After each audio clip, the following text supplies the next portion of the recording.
Уақыт оның босқа өткізілгенін ұнатпайды. Егер бүкіл әлем сізге қарсы болып көрінсе, ұшақ жерге қарсы ұшатынын ұмытпа. Адамның мінез құлқының екі бағыты бар. Бірі шынайы, ал екіншісі жағымды естілетіні.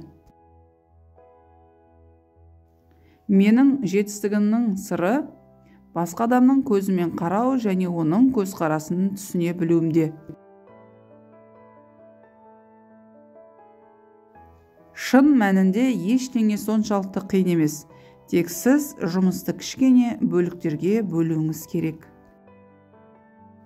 Егер мен адамдардың айтқандарын орындасам, олар әлі де ат арбаға мініп жүрген болар еді. Ең жақсы жұмыс бұл жоғары төленетін жалақы, сүйікті жаттығу. Жұмыс беруші жалақы төлейді. Жұмыс беруші ақшаны таратады. Ай сайынғы төлемді клиент төлейді.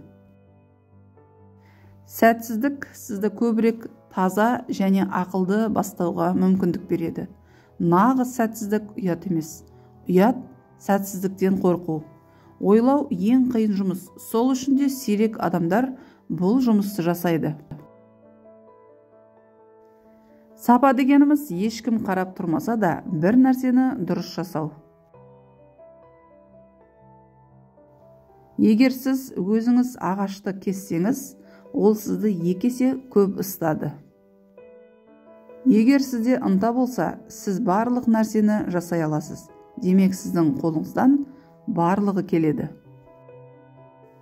Адамдар біздің банк жүйесінің қалай жұмыс істейтінін түсінбейтіні жақсы, әйтпесе ертең революция болар еді.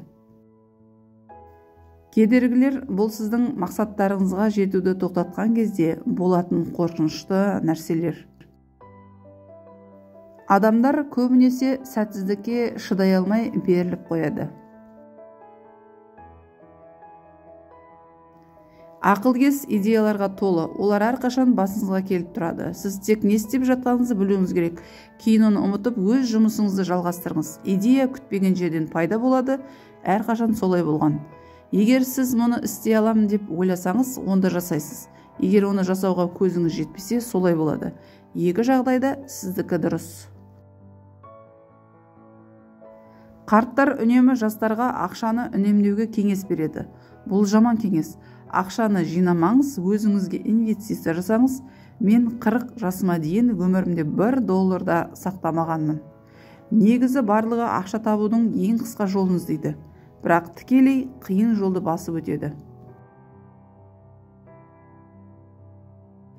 Адам өзгеруді тоқтатқанда өледі. Жерлеу бұл жай ғана формальдық.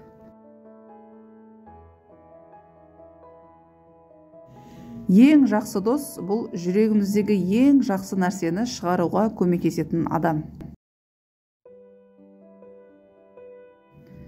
Тек екі ынталандыру адамдарды еңбекке итермелейді. Жұмысқа деген құштарлық және оны жоғалтып алам ба деген қорқынышы. Мен ешқашан тұрмаймын, егер отыруға мүмкіндігім болса. Және ешқашан отырмаймын, егер жатуға мүмкіндігім болса. Ақшадан басқа ештеңе әкелмейтін бизнес жаман бизнес.